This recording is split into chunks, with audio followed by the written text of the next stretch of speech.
Bonjour, aujourd'hui nous allons parler des contrats d'une manière générale. Car lorsqu'on veut être un locataire, nous allons forcément souscrire un contrat de location que nous appelons un bail. C'est un bail locatif. En matière de location, le contrat s'appelle un bail. Mais avant de parler spécifiquement du contrat de location, nous allons parler du contrat. Contrat d'une manière générale. Qu'est-ce que c'est qu'un contrat? Je vous ai expliqué que dans la vie, en une journée, nous faisons plusieurs contrats.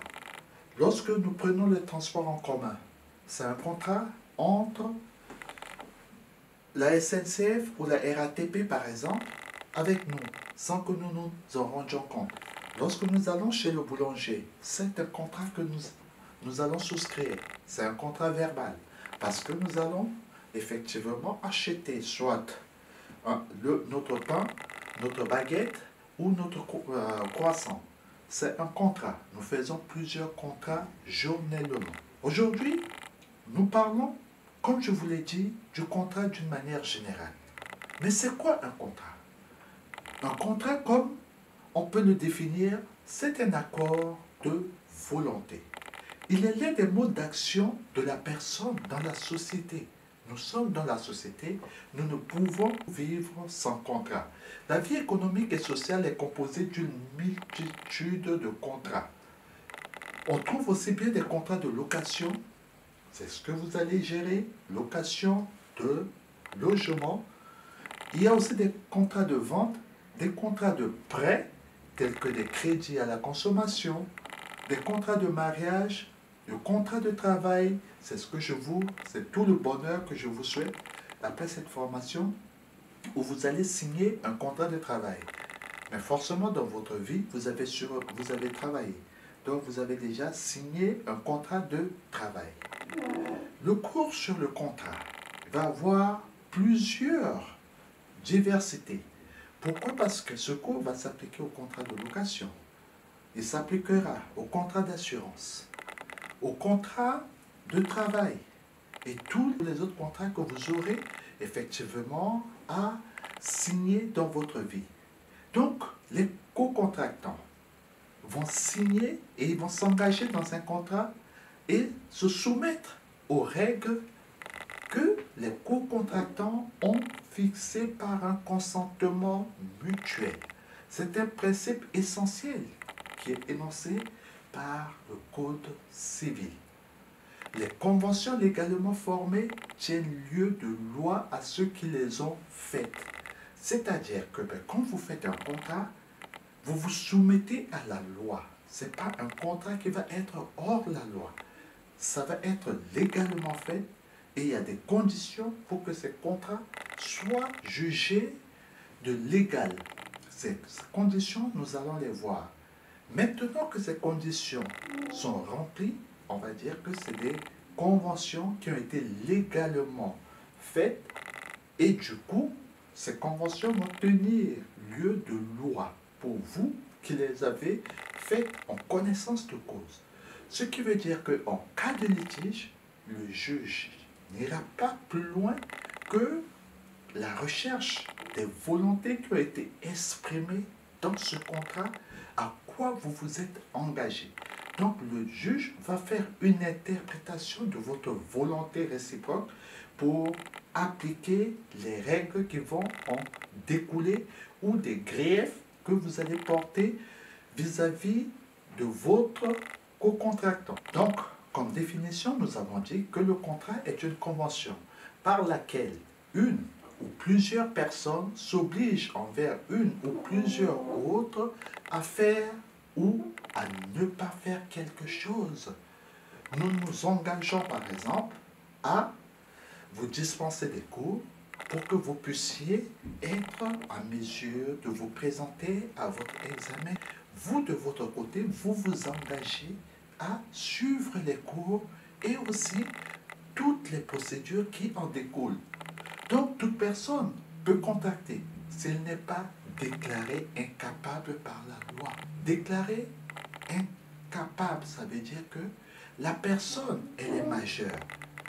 Elle n'est pas considérée comme incapable de jouir de ses droits. Par exemple, une personne qui est sous tutelle. Une personne qui est sous tutelle, on va dire qu'elle est incapable parce qu'elle sera déclarée incapable par la loi. Donc le contrat, c'est un accord de volonté entre deux ou plusieurs personnes et chacun est libre de contracter ou de ne pas contracter, de déterminer librement le contenu des engagements en respectant la loi. Nous reviendrons là-dessus pour vous dire pourquoi on doit respecter la loi. Imaginons que vous faites un contrat pour vendre des substances qui vont être nocives. Forcément, vous n'allez pas respecter la loi. Imaginons que vous êtes un dealer de ce que vous savez. Vous n'allez pas respecter la loi. Donc, un contrat, bien évidemment, mais il faut un respect des textes législatifs ou réglementaires. Le consentement des parties pour la validité d'un contrat est obligatoire. Vous êtes garde d'immeuble. Vous allez peut-être avoir délégation pour faire signer des baux, des contrats de location. Mais avant la signature de ces contrats de location, de ces baux, il faut que la volonté soit claire et que ça soit valide.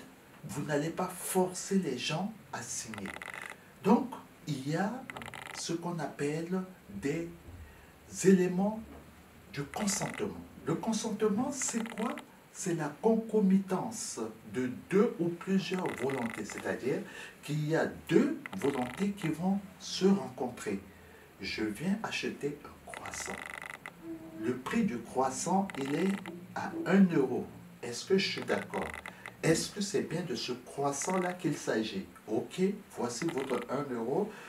Le pâtissier, il me donne le croissant. Donc, les consentements se sont rencontrés. Pour qu'un contrat se forme valablement, le consentement de toutes les parties est exigé. Imaginons qu'il y ait 2, 3 ou 4 personnes pour un contrat. 2 personnes qui sont propriétaires d'un véhicule. Ils veulent vendre le véhicule à une 3e personne. Il faut que les 3 volontés se rencontrent, que toutes les volontés puissent être exigées et que ça puisse se rencontrer. Pour être valable, le consentement qui va être donné doit être libre. Le consentement n'est pas valable s'il a été donné uniquement par erreur ou obtenu par violence ou par le dol. C'est pourquoi on parle des vices du consentement. Les vices du consentement, quelque chose qui est vicié, c'est quelque chose qui vient dégrader ce qui a été obtenu. C'est pour ça qu'on parle des vices du consentement. Ils sont au nombre de 3. Le premier vice, c'est l'erreur. L'erreur, c'est quoi? C'est la présentation inexacte de la réalité qui a amené l'une des parties ou l'autre à conclure le contrat. Il peut s'agir d'une présentation qui est inexacte. La nature du contrat, par exemple, conclure le contrat en étant convaincu que l'on fait une opération d'épargne ou qu'il s'agit d'un placement à risque. Il peut s'agir aussi de l'objet du contrat. Par exemple, on achète un chandelier en croyant qu'il est en argent alors qu'en réalité, il est juste argenté. L'autre vice du consentement, ça va être le dol. Attention, le dol, beaucoup ne le savent pas. Le dol, il ressemble bien à l'erreur. Mais, quant à ce qui concerne l'erreur, c'est que, on s'est trompé soi-même. Parce qu'on était convaincu, par exemple, qu'on est en train d'acheter de l'or, alors qu'en réalité, c'est des poudres d'or, ou plutôt de l'argent. Un chandelier en argent, alors que c'est juste argenté. C'est soi-même, on s'est trompé. Mais le dol, c'est quoi? C'est le fait pour le co-contractant, c'est-à-dire la personne qui est en face de vous et qui veut faire un contrat avec vous, qui va vous induire délibérément en erreur par des manipulations pour obtenir votre consentement. Ah ben monsieur, regardez, cette montre-là, elle est en or. Ah ben non, écoutez, c'est une montre c'est une montre Rolex. Il va vous persuader à considérer que cette montre, c'est une montre Rolex, alors qu'en réalité, ça n'en est pas une. Donc, il y a des manœuvres de la part de l'autre partie pour vous amener effectivement à consentir, à donner votre consentement pour la signature du contrat. C'est ça qu'on appelle le dol, qui est différent de l'erreur. Le troisième vice du consentement, ça sera la violence. La violence, c'est quoi? C'est une menace en vue de l'obtention du consentement de l'autre. Je prends souvent l'exemple du mariage. Pour que les deux époux se marient, qu'est-ce qui se passe? On demande le maire, va demander, l'officier d'état civil va demander le consentement l'un de l'autre. Est-ce que vous voulez vous prendre comme époux? On demande à la femme, on demande au monsieur. Imaginons tout simplement que pour ma dulcinée, j'ai pris en otage son père, je l'ai caché quelque part. Je dis à ma femme, attention, à ma fiancée, si tu n'acceptes pas de marier avec moi, tu vas voir ce qui va arriver à ton papa. Ça veut dire que ce consentement, il a été obtenu par la violence. Si je me résume, l'erreur, le dol, la violence sont des vices du consentement.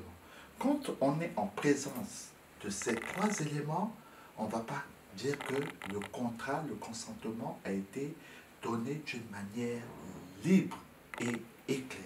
Pour qu'un contrat soit vraiment valide, il y a encore une autre condition. La première condition, c'était l'absence de vice du consentement.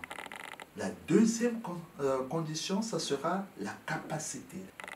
La capacité juridique est la capacité de poser des actes juridiques indépendants en relation avec ses droits.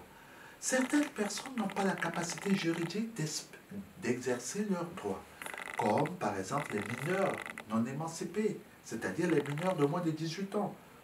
Et les autres personnes qui sont déclarées incapables, exemple les personnes qui sont en état de démence.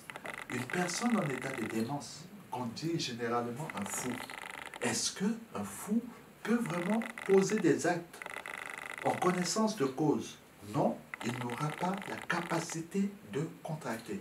Ces personnes considérées comme incapables en droit ne peuvent donc pas conclure de contrat de crédit de manière autonome, c'est-à-dire sans l'aide d'un tiers. Après, l'une des conditions, ça va être aussi un objet. L'objet doit être certain. L'objet, pour être valable, doit être déterminé et déterminable, possible et licite. Licite signifie que l'objet est conforme à l'ordre public et aux bonnes mœurs. Exemple, d'un contrat illicite, c'est lorsque vous faites un contrat pour blanchir les capitaux. Donc, les trois conditions pour la validité d'un contrat, c'est le consentement, la capacité et un objet certain. Avant, on ajoutait à cela une cause licite pour la validité des contrats, mais cette troisième condition a été enlevée. Maintenant que nous avons obtenu ces trois conditions, le consentement, la capacité et l'objet du contrat, le contrat, il est là. À partir de là, on va dire que le contrat va avoir une force obligatoire. C'est pourquoi, dans le Code civil, on nous dit que les conventions légalement formées tiennent lieu de loi à ceux qui les ont faites. Parce que c'est la force que nous avons octroyée à notre contrat. On a signé, on a dit, voilà, je vais te vendre ma voiture. Donc, à partir de là, on s'est entendu sur le prix. Il n'y a pas eu de vice de consentement. Je suis majeur, j'ai la capacité pour agir. J'ai l'objet du contrat. Il est là, c'est la voiture. Donc, à partir de là, c'est une loi. Ce que nous avons signé va s'imposer. Pourquoi on dit ça va s'imposer? C'est que dans votre cas, lorsque nous allons aborder les baux, les contrats de location, le locataire qui s'engage à signer un contrat, il va avoir des obligations réciproques. Pourquoi? Parce que personne ne l'a forcé. Cette personne est majeure. Cette personne, on a l'objet du contrat qui est l'appartement que cette personne va louer. À partir de là, la signature donne une force obligatoire au contrat et il va avoir des obligations réciproques. L'obligation du bailleur, c'est de donner le logement et l'obligation du locataire, c'est de payer le loyer, mais non seulement payer le loyer, mais entretenir le logement dans lequel il va habiter et il doit l'entretenir en bon père de famille. Et aussi, respecter le règlement intérieur. Et ça, c'est très important.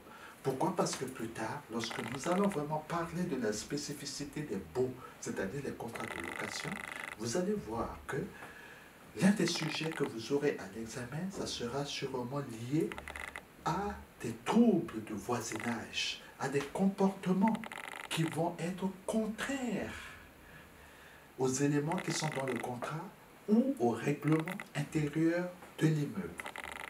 Donc, le contrat va aussi avoir des effets à l'égard des tiers. En principe, un contrat n'a d'effet que entre les parties en cause, mais les parties ne peuvent pas lier les personnes qui sont étrangères à l'accord de leur volonté, ça c'est sûr.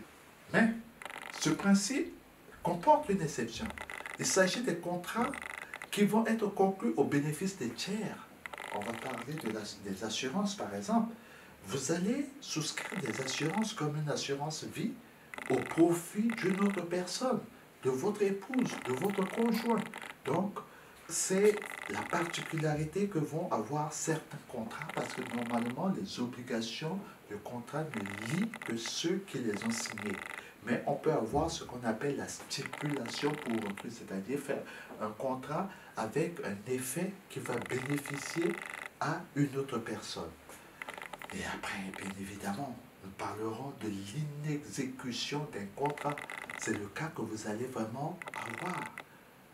Peut-être des cas que vous allez gérer. L'inexécution du contrat, c'est quoi? Vous avez payé, vous avez signé un contrat. Sauf que le bailleur ne vous a pas donné les clés du logement. Vous avez signé un contrat, le bailleur vous a fait un état des lieux. Il vous a remis dans le logement. Vous êtes entré dans le logement, sauf que vous ne payez pas votre loyer. Qu'est-ce qui va se passer? C'est ce qu'on appelle l'inexécution de contrat. Alors, la loi va prévoir des sanctions par rapport à l'inexécution de contrat. C'est pour ça que vous allez voir ce qu'on appelle les procédures de résiliation du contrat, des procédures au niveau du juge des contentieux, le juge des contentieux et de la liberté qui sera saisi parce qu'il y a plusieurs loyers qui n'ont pas été payés. Donc, cet exemple-là, ce petit speech, c'est pour vous expliquer ce que c'est que les contrats d'une manière générale. Nous reviendrons sur les contrats de location et les contrats d'assurance qui sont obligatoires dans les baux d'habitation, c'est-à-dire quand vous signez un contrat de location, le contrat d'assurance va être obligatoire pour le logement. Au prochain cours, je vous remercie pour votre attention. À bientôt.